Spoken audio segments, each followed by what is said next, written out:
మరి ఇప్పుడు 2:30 కావస్తా ఉంది, గంటన్నర అయిపోయింది. ఇంకెప్పుడు వస్తాడో తెలియదు. ఆయన మహానుభావుడు ఉంటేడా జూబ్లీస్ ప్యాలెస్ లో ఉంటాడో, లేదా ఢిల్లీలో ఉంటాడో, లేదా గాలిలో తిరుగుతా ఉంటాడు. కేవలం అధిష్టానమే ముఖ్యమైనకి.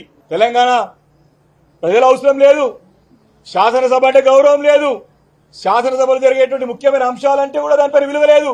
కేవలం అధికార మదంతోని, అధికారం యొక్క దర్పణంతోని నేను ఏ చేసినా నడుస్తుందని చెప్పేసి అహంకార పూరితమైన వైఖరిని బీఆర్ఎస్ పార్టీ తీవ్రంగా ఖండిస్తా ఉంది. అత్యవసరంగా సభను ఏర్పాటు చేసి ఆదివారం రోజు అన్ని సమస్యలు ప్రజలు అనేక రకాల ఇబ్బందులు పడుతూ ఉంటే, మరి అనేక రకంగా మన హైదరాబాద్ నగరంలో కానీ వివిధ పట్టణాల్లో వివిధ కార్యక్రమాలు ఉంటే అన్నింటినీ వదిలిపెట్టుకుని సభ్యులందరూ కూడా సభ గురించి వస్తే ముఖ్యమంత్రి గారు ఇలా గాలికి వదిలిపెట్టి గాలిలో తిరగడం మాత్రం మంచి పద్ధతి కాదని చెప్పేసి కూడా మరొకసారి హెచ్చరిస్తూ, మరి బీఆర్ఎస్ పార్టీ అన్ని చూస్తా ఉంది, ప్రజలందరూ గమనిస్తా ఉన్నారు. కాబట్టి ఒక ఏకపక్షంగా స్వపక్షంగా వాడే పద్ధతి మార్చుకోవాలి. భవిష్యత్తులో సభ పెడితే అందరూ ఒక అభిప్రాయం తీసుకొని పెట్టాలి.